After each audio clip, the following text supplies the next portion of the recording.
with the co-host of the Closers Olympics, Byron and Pat. How you guys doing? Oh man, we blessed, man. Blessed. Feeling good. Yes, Hey, indeed, I man. want to I want to start off today's episode by saying I was one of the few people that participated in the 2020 Closers Olympics as well as the 2021. And I thought the best change / addition from 2020 to 2021 was you guys. Y'all brought incredible energy. Just in between the rounds, I know that there was times where there were some technical issues. You guys did a great job kind of carrying the crowd through that. So I personally, as a participant of this year, I just want to thank you guys for y'all's effort. And like I said, I thought y'all were an incredible addition. Oh man, Thanks. appreciate that, man. Appreciate that, man. I'm excited to be sitting with the champ. You know what I mean? The champ is in the building once again, Byron. And I think that the Yeah, cool thing yeah. about So our dynamic was I was just there hyping it up, and Byron being an investor and having that insight, that helped me a lot because I was able to dish you the ball and you were able to really kind of break down, deal structure and where was the ROI at, and the rapport was really good. And I thought that we were able to kind of make our transitions really functional by utilizing each other's strengths.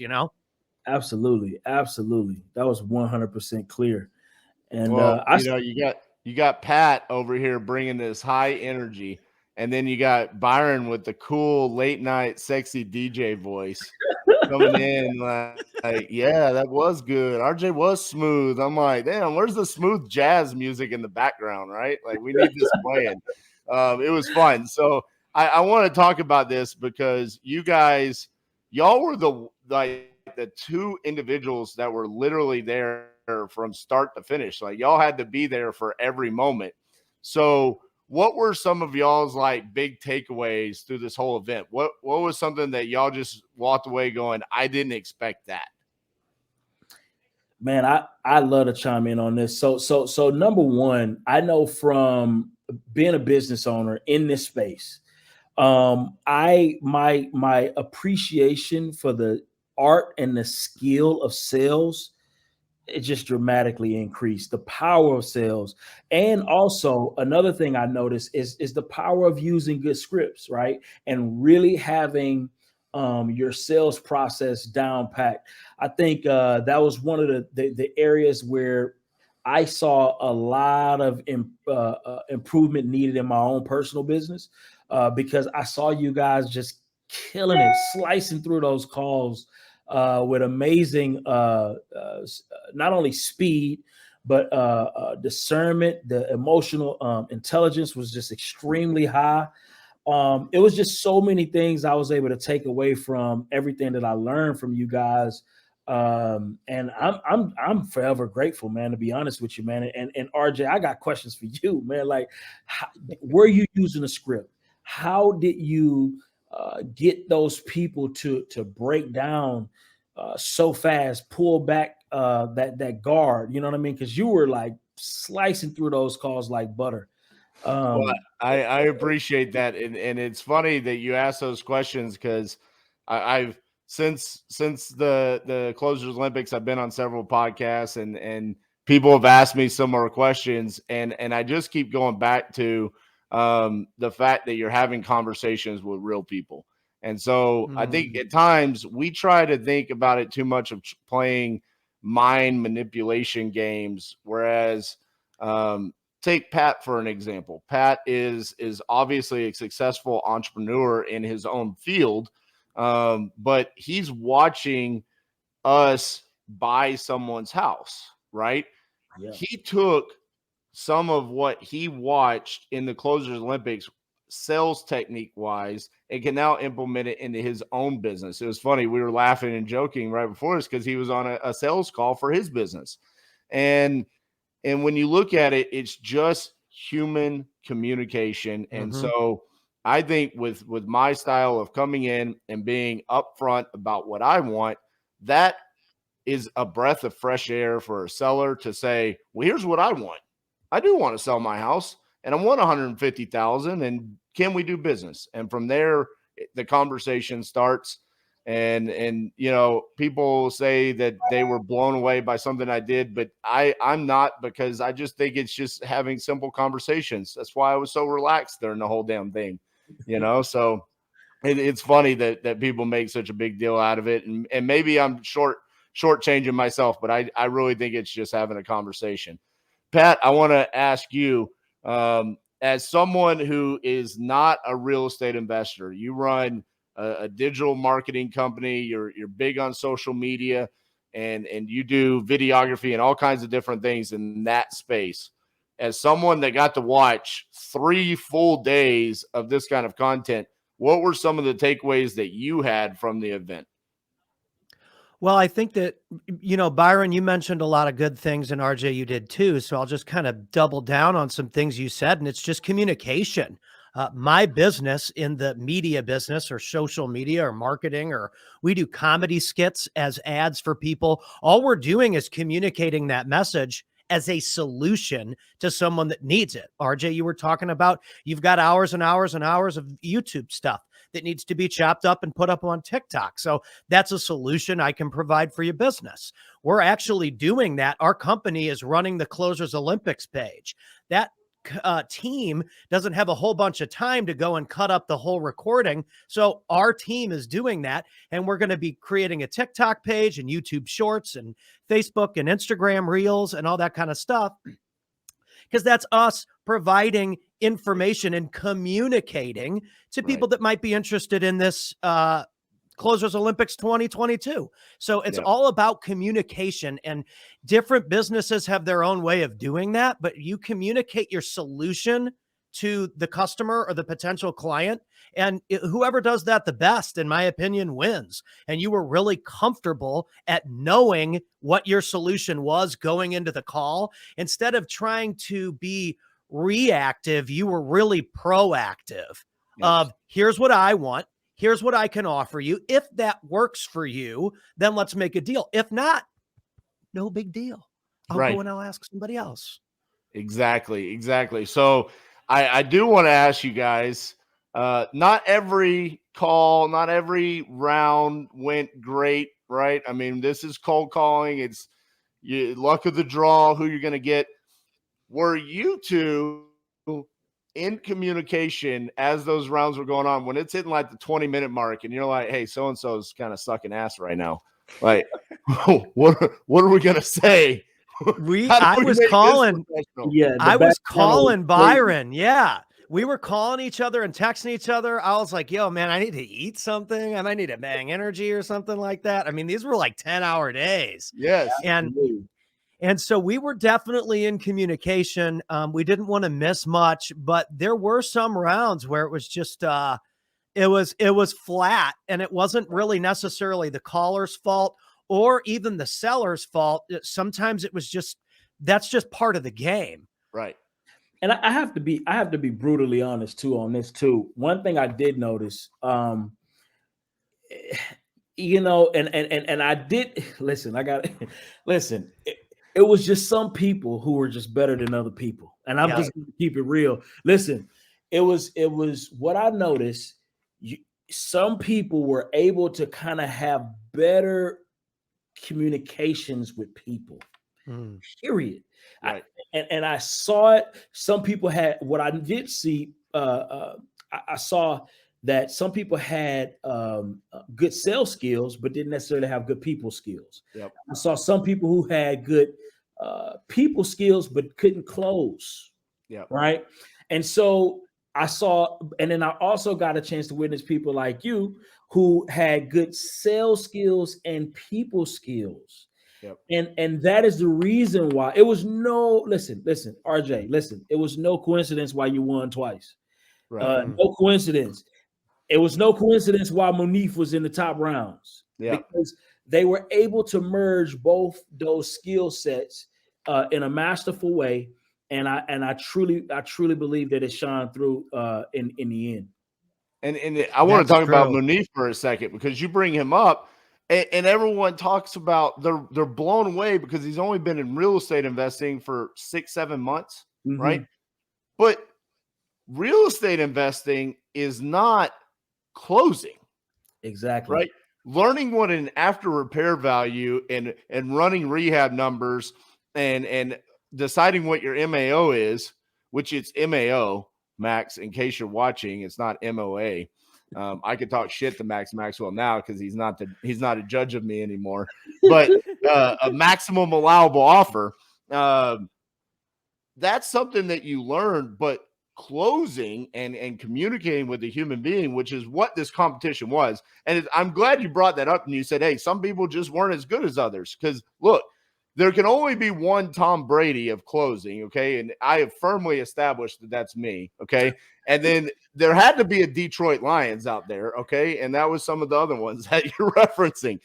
Look, the fact of the matter is you entered a competition, and this is a lot different than just a day-to-day, hey, I've got 8 hours to find a deal, right? And I think some of these people, the shot clock really impacted them. So let's talk about that for a second, because I want to ask you guys. Y'all were behind the scenes. Y'all were in control of this. So, Pat, maybe you know this one, okay? What happened here where people were just getting like arbitrary additional time? So yeah, putting me on the spot. So I want you to, Pat, you answer this honestly. Yeah. So, I mean, listen, man. And I said this, I only speak from my experience. If I'm an MC at a conference, if Byron and I are an MC in a conference, we have times that we have to stick to, or the audience just leaves. Right. Okay. If somebody's going 25, 30 minutes over their time slot at a conference, we literally cannot have that happen. Right. Obviously, this was like a virtual competition, so we have to kind of size it up the way that it actually is.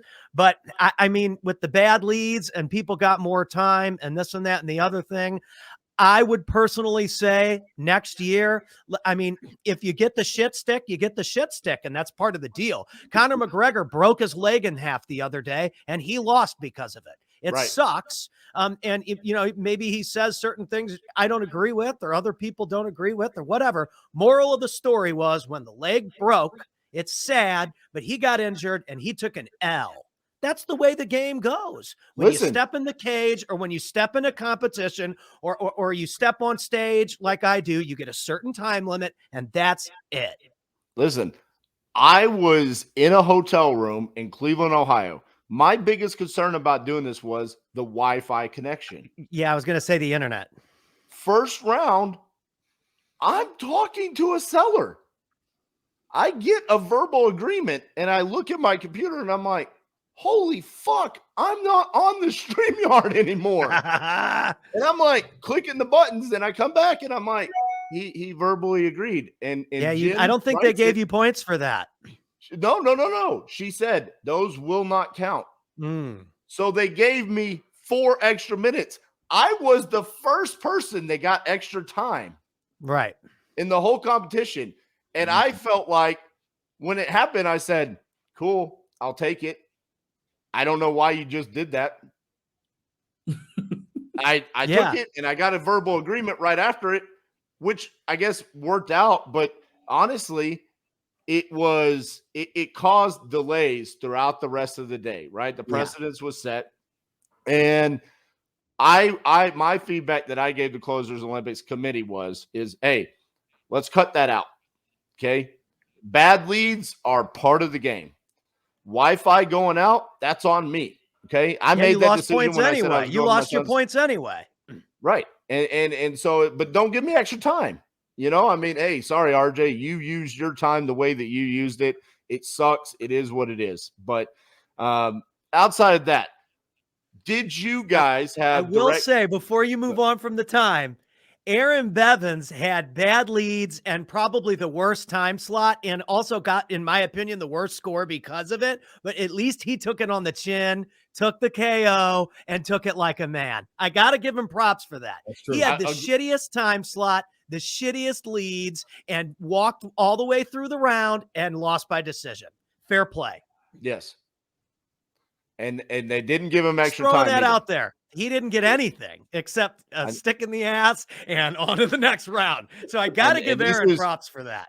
And this is 2 years in a row Aaron has got shafted during his rounds. Last year, it was a bad time slot. Bad time slot this year. Last year, Mojo Dialer wasn't working. Okay. He had to hand dial from his cell phone.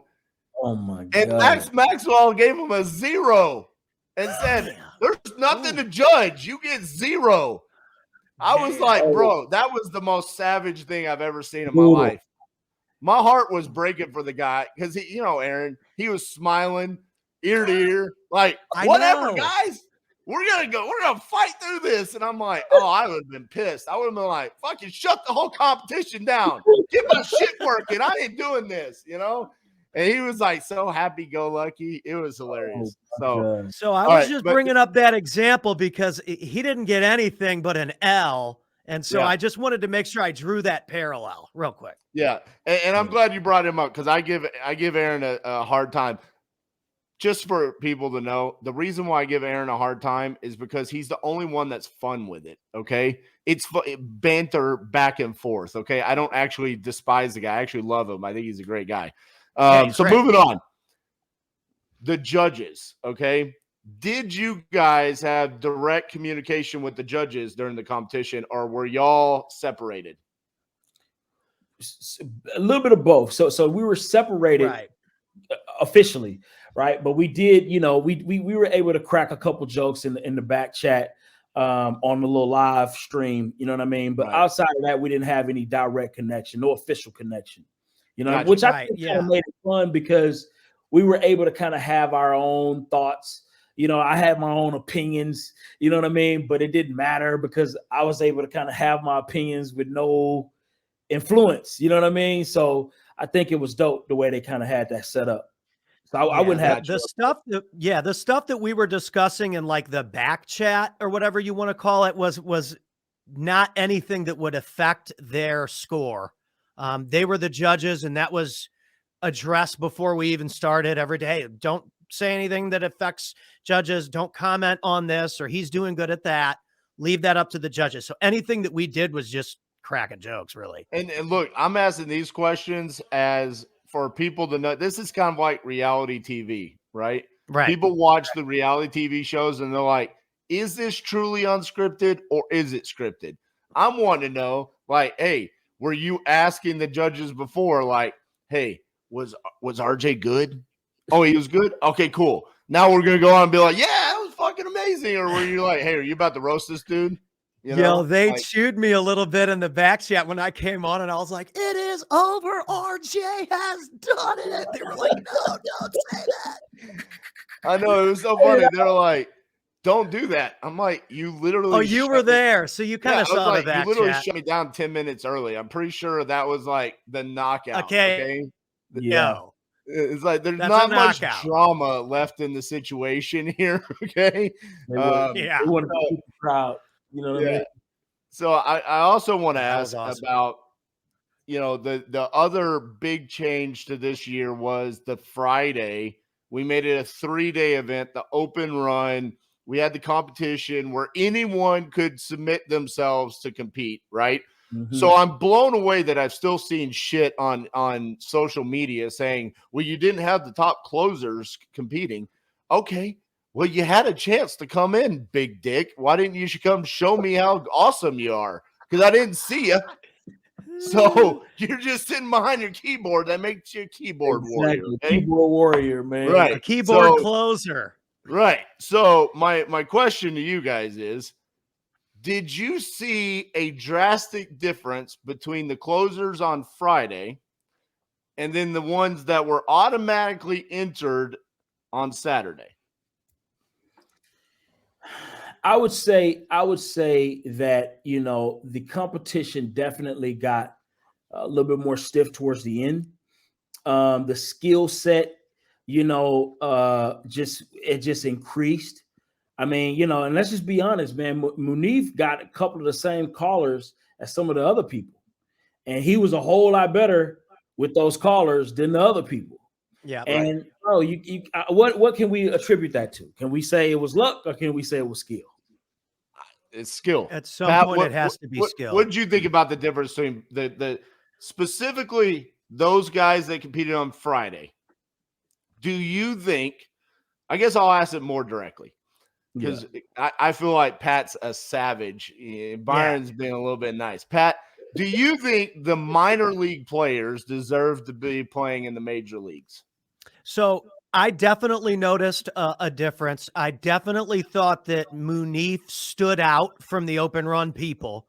I do think that overall, and this is just my opinion, I thought overall the judges catered to the open run people and gave them more points based on the fact that they were the open run people and kind of wanted to even the playing field when, in my opinion, they were not performing at the same level outside of Munif. And that might be me being mean or harsh, but it's the truth. I'm not as good at social media as Jake Paul. Right. Exactly. So, I mean, I can say it about myself too. Right. And look, I think that is a reality of a competition where at times as a judge, it's going to be really difficult to think about what you just saw and then what you see 12 hours later, compare it to that and judge it the same way. I noticed it in my first round. I was a little bit shocked by some of the scores that they were so drastically different. Crystal Polite scored me really high. Steve Train scored me really high, where he was brutal the whole day. Steve was tough to impress, and we needed people like that, in my opinion. I love a Steve lot of Train. context. And then, but CJ was hard on me, and I thought that was funny because of all the people to be hard on me, I didn't think CJ would be that person. And it was funny to see people scoring based off of what they like and the difference of maybe Chris expected more from me. Because I've talked to Chris. Chris is, Chris and I are buddies. I mean, he's told me, he's like, dude, you should have won last year. And he was like, I'm expecting big things from you this year. He texted me before. He's like, hey, go out and win this thing. And to see he was the hardest scorer me, it almost felt like it was because he expected more. And I think the open run guys, the judges just didn't quite expect as much. So when Munif came out and killed it, it was like, holy shit, give him as many points as possible, Right. So it was interesting. I think it was a good addition because obviously Munif made it all the way to the finals. But I want to ask about that because we had a moment during Saturday where it was basically the last dramatic moment of Saturday. Steven Morales had a seller basically closed. Okay. He sent the guy the contract, verbally agreed to it. And there was this moment of Steven could have closed it. And do you guys remember this moment on Saturday? I think so. Yeah. And the guy said, I want to look over the contract myself and I'll sign it tomorrow morning. And Steven just kind of said, okay, sounds good. Talk to you tomorrow morning. He got off the phone. I think that's what cost them the finals. My question is do we think Steven Morales should have been in the finals over Munif? Byron, do you take that one first? I'll be honest with you. I think Munif, okay, let me say this. I think Steven Morales, in terms of him having that he was a little bit more seasoned than a Munif as a salesperson, right?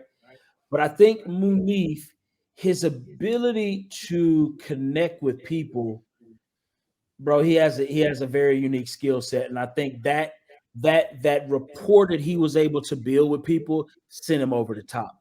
And I think that is where he probably outshines somebody like a Steven Morales, even though I believe that Steven Morales is probably a little bit more skilled as a closer. I think Munif has a natural ability to just build rapport, man, like I haven't seen. And his emotional intelligence, I believe, is just a little bit off. It's just, to me, it was off the charts, just my personal opinion. Steven gets a signed contract. He's in, though, right? Yeah, I would say so, but it's still, he has to be. Emotional intelligence, I still got to give it to Munif. I See, just, this is something I was going to say, and I like that you brought this up because you're a little bit better at the real estate lingo than I am, Right. Because you're in the business. But what I was going to say was, I noticed that judges, if there was a likability factor about who was on screen, that even if their skill set was maybe like if 5 was average, everyone was at least average or a little bit above average. If someone's a 6 or a 6.5 on skill set, if their likability was a 9, they got a better score. that's true. I agree. so And I'm glad you brought that up. I almost feel like the rapport, you're always building rapport with the seller or in my case, the potential client. But if the judges like that, then they like you and they give you a better score in other categories. I noticed that the rapport building was the number one way to win the round, because if people like you, they give you a higher score. Like Christina Aguilera was giving everybody high scores and Steve Trang was butchering people. So, Pat, are you right, saying, Byron? I don't think her scores were necessarily wrong. I just think that she was able to be won over in the rapport department where Steve didn't bite that hook. Yeah, that's true. That's true. That's just my opinion.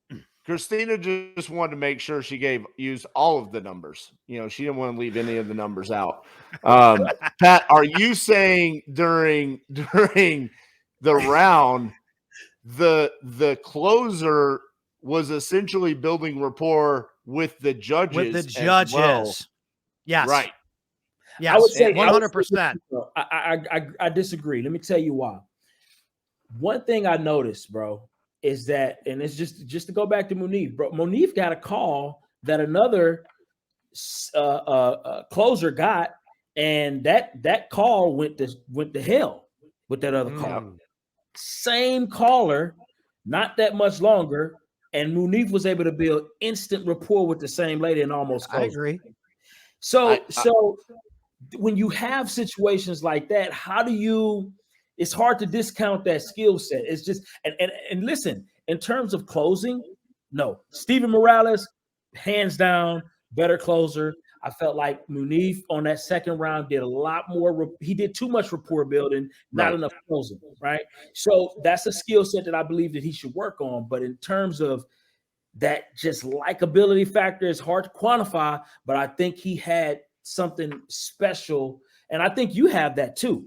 You have that too, that takes you above the average. That's almost why I brought it up, is because you actually fit that mold. The difference is that you know everybody so much more, so they judge you harder on your skills because they do already know that you're like that. So you didn't get that benefit where and again, it's just my opinion, other people may have because they were new to the screen. Right. Oh, I like this guy. I think, he did okay right here. Whereas you might have been like, bullshit, that he didn't get anything over a 1. Well, think about this. So you know what I'm saying though, Byron? Absolutely. A little bit. It's never 100% on any of these things. But think about this. The finalists, the other 2 finalists did not compete last year. One of the finalists, literally, I don't think anyone knew the kid's name prior to the event, right? I don't think Max Maxwell or Brent Daniels or Brian knew who Munif was prior to this, right?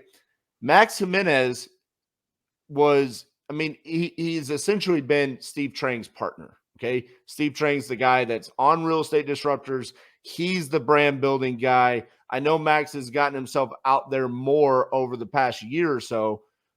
I think there's some credence here to what Pat's saying in the fact that it was like, we all expected Steve Trang to be good last year.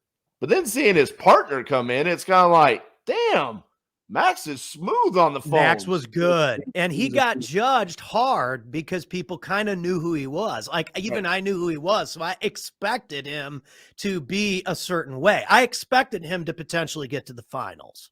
Right. And so you're going to judge someone like that just a little bit harder. I feared Max going into the competition. I talked a lot of trash about Max, saying that he was going to finish dead last because he's just Steve Trang's partner, but that was just for the trash talking and for the fun of the event. But let's talk about we've talked about some of the good there in the finals and the judging and stuff. I want to talk about, was there a moment during the event, and I want you guys to be honest about this, okay? Because this is on RJ's podcast, and I want to talk about all the real shit, okay? Absolutely. Was there a moment where you were like, what the actual fuck did this closer just say or do? Like, that's not what you do. Was there a moment where you were like scratching your head, like, I cannot believe he just did that, especially in a competition in front of this many people watching? Yeah, I think my guy, man, what's his name? Oh my God. He ended up giving somebody, it was just a horrible deal. It was a subject to deal. Right. And he basically accepted an absolute trash deal and was just telling them, yeah, we'll give you that. And plus, $1 million. And I'm being ridiculous right now, but that was Right. basically what he did to try and secure the deal. And that was horrible. That was absolutely horrible. I disliked it because it was pandering to the judges and trying to just get something done, get a deal closed. But in reality, that wasn't really a deal. And it kind of worked, and I didn't like that. It kind of left a little sour taste in my mouth. You know Was it the Max Yeah, deal with the 5-piece lot and everything? Was that it? It was deal where he did like a sub 2, and he gave the guy like a ridiculous. I forget the all of the details on it, but it was horrible. Did the judges score him based off it being a poor deal? I think he got way too many points for that deal. For what happened, I would have judged him a lot harsher. Because it was such a bad deal, and it's like, bro, anybody can close a bad deal. Right. Pat, was there ever a moment that you were like, what the fuck just happened? There were so many calls, and it was long. It was a long weekend. I would say, like the second day towards the end of the day, I thought that Manny Cash performed really, really well. I thought that Steven Morales performed really, really well. And then in between there, Keith just got a shit. His time slot just kind of went to shit. It was bad leads. He couldn't make anything happen because of the bad lead. He just got stuck with just one, like what we talked about. Like you bust your leg in the second round and you can't fight. You kind of just lose. Right. And there's nothing. And that kind of happened to Keith. It happened to Aaron too. And then we started Munif. But I think instead of allowing Munif to get butchered at the end of the day, they stopped it and let him start over the next day. And he did better, but I don't know. My question to you, Byron, and here we go, keeping it real. Would that have happened to anybody if it wasn't the open run person? Because again, I think, and this is just my opinion, because I felt the same way throughout the competition. I was like, oh man, the open run guys, I want to see the open run guys do something. I want to see the open run guys do something. It was almost like we wanted them to get to the finals, and they saved Munif at the end of the day from getting butchered. That's my opinion. Could be, but it was he still did a great job the next day. Yeah, he did. I'm not taking that away from him, but I'm saying Aaron got slaughtered. Yeah, Aaron did get slaughtered. Aaron got completely slaughtered. And I think at that point, I think it was too late. The calls. Yeah, I agree. I'm not saying that they shouldn't have, but I'm just saying they definitely stopped the clock for him. Oh yeah. Well, because people were pissed that he was even calling that late at that point. Right. But I get it. Listen, man, it was a lot of horrible moments. It was some horrible moments where I thought, it was a couple, moments. Even Nick Perry, much respect to Nick Perry, but he got slaughtered. Yeah, he had some rough moments. He got bulldozed. Sorry, Nick. And here's the deal. Here's the deal. What I noticed overall in that competition, RJ, if I'm being completely honest, you had again. I got to go back to this because this is really important to me. You had people who had great sales skills, and you had people who had good rapport skills. Okay. And the winners, all of the winners, I have to say, all of the people who were in the top rank, you know what I mean? They had a higher merger of both. With you probably edging everybody out, and it was clear, it was definitive. It was no ambiguity there, right? When I saw Max, it was clear, right, that he had. Now, if anything I would take away from him is that he did not have those people, the rapport. He didn't give you the warm and fuzzies like you or like a Munif at the same level. But the sales skills, brutal. I mean, the guy was an absolute savage. I'm gonna throw this out there because I am a student of the game. I care about this. I care about the Closers Olympics. It's been huge for me personally, and I'm a competitor. Like, this is fun. I never thought we were gonna have something like this in real estate investing. You know what I'm saying? Like, this is like fuels my inner like. Yeah, I think it's really cool too, man. I do. Right. So I thought Max beat Munif in the finals in the first 8 minutes.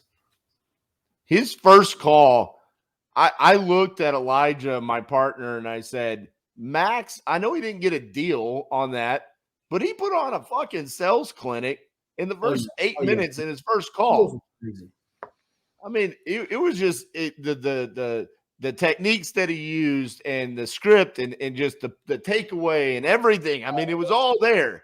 And it was high level. And I agree that I think the judges, for whatever reason, if they heard the tonality and the mirroring and listen to how Munif is slowing down and they really liked that. And it was like, look, there's great aspects of that. And I'm not downplaying anything Munif did because it sounds like that's what we're saying. Munif was great.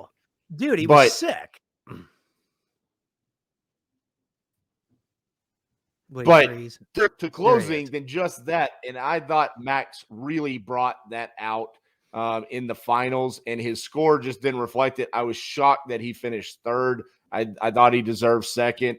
And unfortunately, you know, neither one of them had much go right in their final round. I watched the whole final round there, and I was just like, man, this sucks for them. You know, they wanted to put on a show, and they're just not getting it. And then once I got on the phone, it was just like, man, this is good lead. It was just kind of unfortunate for them. That being said, that was one thing I wanted to jump in on when you were like, was there any time where you kind of looked at the competition and you were like, fuck? I remember when Max was finishing and it was like counting down, and I like walked out the door and I'm like, oh man, you know, RJ's up next. We need a deal, dude. Yeah. Like, it's the last day. We've put like 30 hours of broadcasting into this thing. If RJ doesn't get a close, it's going to end on the wrong note, in my opinion. So when you close that deal and they stop the clock with like 15 minutes left, it was the best possible scenario to end on an explosion. And that's why I was so excited when that happened, because there's nothing better than a referee stoppage in any type of sporting event or entertainment event, like a grand slam home run or a walk-off home run, or like Michael Irvin in the end zone, or a Jordan shot to close the deal against the Jazz. That's like history. Or Ali versus Sonny Liston, or any example you want to. That's what you watch it for, man. And to have that be the final cap on the entire event, I don't know if that's ever going to get touched. Hey, that was the moment for me Sunday, getting into the afternoon, and I'm like, oh my gosh, I'm tired. It just removed all of the doubt. It removed all of the doubt. We need something big. Yeah, we need something huge, like devastating now to close. That's the other aspect of it is it made the event more legitimate. Okay. Yep. Because I was a part of 2020. Okay. And so the feedback on the finals is, how can he be the king closer when they didn't even close deals? They weren't getting actual contracts. And it was like, I was a part of that. And I'm like, I get that. I get that feedback. I'll tell you, because I love sports and I've played a lot of them. So I'm going to dig deep into archives, but I'll tell you exactly where my mind was. It was not a competition between me, Munif, and Max. It was, and I said this a lot, it's specifically in the behind the scenes calls. I said, it is our job to represent our industry. We are going out there and people are coming. It is our job to show them what the integrity of this industry is and the skill sets that we have. And we have to go put on a good performance for our industry.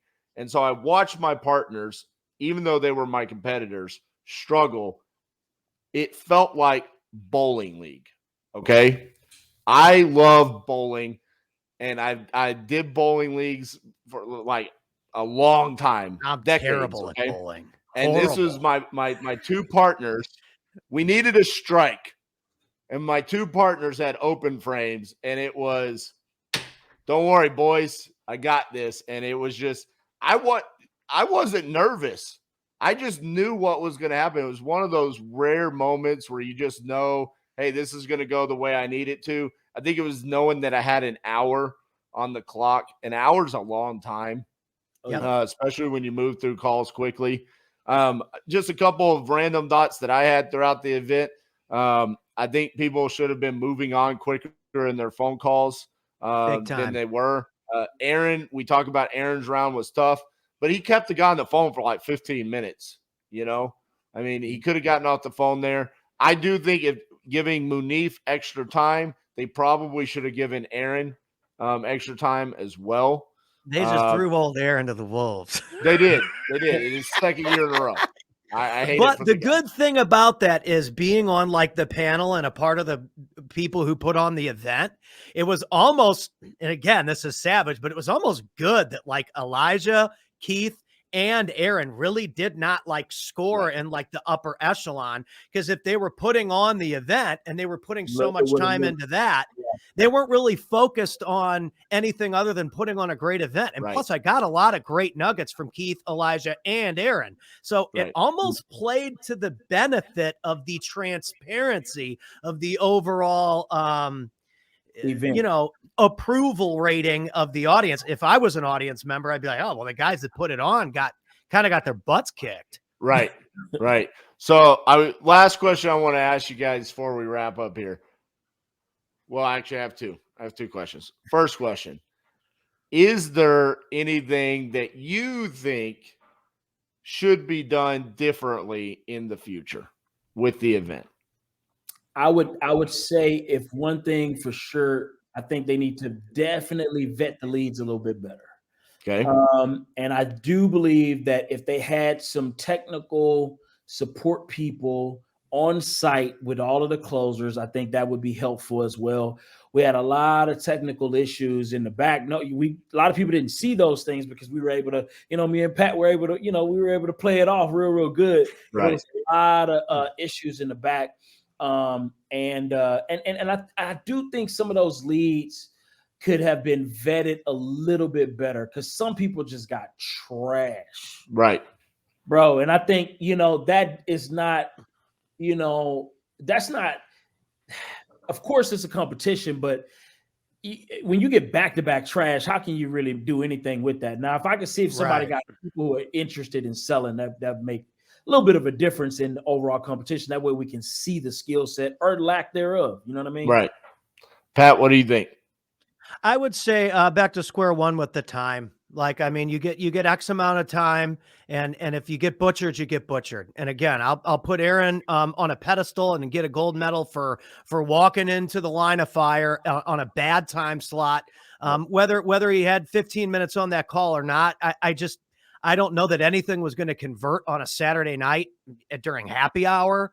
And he went in there and took his shots. And so I think that everyone should approach the round the way Aaron did, and smile and have fun and understand. And Nick Perry too. Nick Perry didn't have a very great time slot early in the morning on a Saturday, and he just kind of did his thing and went back off to the bank, because Nick's a successful guy. But I think that's how it should work next year. If you get 30 minutes, you get 30 minutes. If the leads suck, and because here's what happened. We gave people extra time, but it didn't even help. Agreed. It didn't help at all. I would say, some of the feedback that I gave the closers committee was, I think they need to find a way to show the audience the comps. I thought that was a huge issue. Whereas the closers, sometimes it was like, hey, comps are going to be provided. And we're like, when's the comp coming? I need to know. I think that was definitely an aspect of it that could be better. And then consistency with the scoring. I mean, you guys even brought it up. Christina was high. Crystal was high. Steve super low. I think everyone enjoyed Steve's judging better than anyone else, right? Because it was he was hard so on them. consistent, right? It was Yes. the concept for me. Brian too. Brian added I was up- about to say Brian was good too. He was tough to please, but he was also neutral in the fact that like he had certain things he was looking for, and he said that before the competition started. Absolutely. Gotcha. All right, so last question. Will you guys be back next year as host? Oh man, Absolutely. I'd be honored. Yeah. man. Awesome. That was so much fun. And I mentioned it was a lot of hours, but it was awesome. You know what? And listen, last year it was tough because essentially the hosts were Elijah, Aaron, and Keith, but in reality it was the judges. So Carlos, Max, and Brent, and they didn't have other judges. So they essentially sat there for 20 hours judging while hosting, while commentating. They never got to leave. I mean, there was a moment I remember Carlos was like, I have to piss. Okay. I'm going to go piss. Like, I have to do this bodily function. It was like, Maslow's hierarchy needs. Yeah. I mean, and so having you guys there, I thought was a huge, huge bonus for the event itself. And again, I hope we do the open run. This is my ultimate wish. Okay. I wish they would build it up NCAA tournament style, where you have to earn your way in to the Closers Olympics. So I kind of threw the boys under the bus and I said, look, Elijah, Keith, you didn't do good. I don't think you get a free pass to next year's Closers Olympics. I think you got to earn it the Saturday before, head to head, one-on-one, 1 hour, sell a ticket for $20, $10, whatever, Or you stream that, you know what? And this is where being a social media guy, I'm jumping in. That's a brilliant idea. And I think that there should be a free conference play tournament. And the winner of each Northwest, Northeast, Southwest, South, or you know what I'm saying, right? Yep. So then you got like your team from like the Seattle area and your team from the California area and Florida and New York and like Texas versus Phoenix is a showdown. Right. And you get someone from each category and then someone gets eliminated and someone moves on to the Closers Olympics the next week. And you make that free on all the Closers Olympics pages. And listen, their feedback has been they're worried about judges. I'm just telling you right now, as the king closer of 2021 and forevermore, I will gladly judge anything. I want a fair competition. I think this is huge for our industry. I think anyone out there should buy the replay. It's $97. Just not only to watch us, but the judges and the feedback that they give. Listen to Steve Train for fucking 12 hours. Absolutely. Just sit there and be like, he should be doing this now. He should have said this, or she should have done that. I mean, it's invaluable. I thought y'all's presence was extremely felt. So thank you from my heart. Listen, last year, this is funny. This is how I feel about 2021 Closers Olympics, okay? Y'all are going to laugh at this. 2020, I interview Steven Morales, Keith Everett. I do Antonio. I do all these closers podcasts, okay? 2021, I destroyed the competition so bad that the first people I wanted to interview were the fucking hosts. There are no other closers. There was only one. I only wanted to talk to the host, okay? So there you go. Congratulations, Pat and Byron. You were the two stars along with me. Fuck everyone else. This is Byron and Pat, the Closers Olympics recap. Thank you, guys. One thing I wanted to add for people out there, the real estate people, is don't ever ask anyone if it's a bad time to talk. That would Yes. probably be if I was a judge, and Steve said this too. And once he pointed it out, when you said Steve Trang's commentary was so good, once he pointed it out, I noticed it all fucking weekend. Oh, is this a bad time? Is this a bad time? Hope I didn't catch it at a bad time. Bad, Right. bad. Like, dude, no, you don't put any negative energy in anybody's head when you're trying to sell them something. Right. So that was maybe the number one takeaway I got from the whole entire weekend. Don't ever give someone an out. Did you catch my line on the last call I had? I know that this is a good time. Yes, I did. I know I caught you at a good time. Yeah. And then I winked at the judges. Like, Yeah. man, did you catch that? Yeah, it was good. The thing with closing is just be yourself, have a good time, just like you guys did. And honestly, I said this to someone. I said, someone needs to lock Byron down for hosting next year, because Byron, I bet you're a fucking killer closer, aren't you? You know what, man? I think I'm a decent closer. I learned a lot, honestly. I don't know if they want Byron on the other side of the mic. No, I don't. He might KO somebody with 10 minutes left. You know what? I think one thing I am good with, I'm good with the rapport side.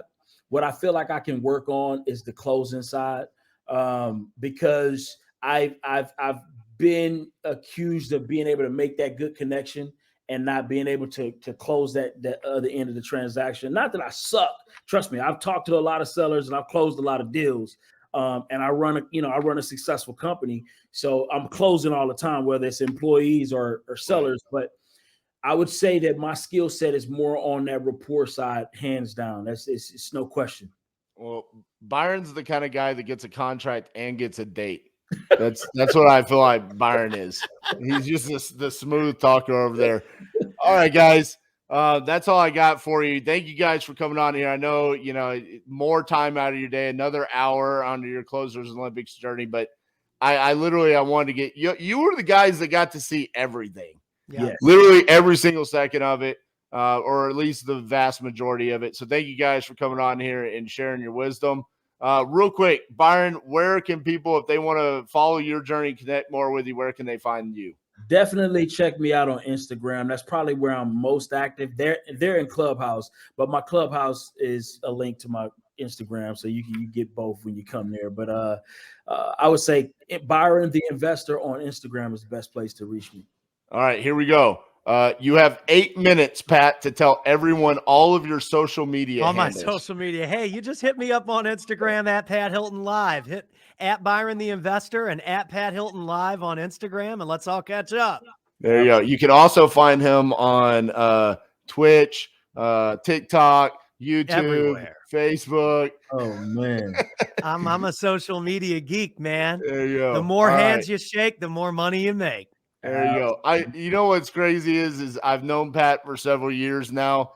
I've never seen someone that doesn't do something in an industry, but everyone fucking knows this guy in the real estate investing industry. He's amazing with the power of social media. He's found a way to find his wheelhouse over here, helping all of us Neanderthals learn how to use social media. Maybe I'll hire them at some point in time. Hey, and I think that's also the power of the community. And I always stress that too. It's like people in real estate, they're doing deals, they're making money, and they're making connections. And so it's like, that's just more proof that if you get in with the right people, you can win. Absolutely. So last thing I'll say is if you enjoyed this episode and you lasted this long, let's see how many tags we can get here. Tag me on a post on either Instagram or Facebook that there was only one closer in the Closers Olympics. That's why I had to interview the host of the Closers Olympics for my recap. All right, guys. Thank you so much. We'll see you guys next week. Peace.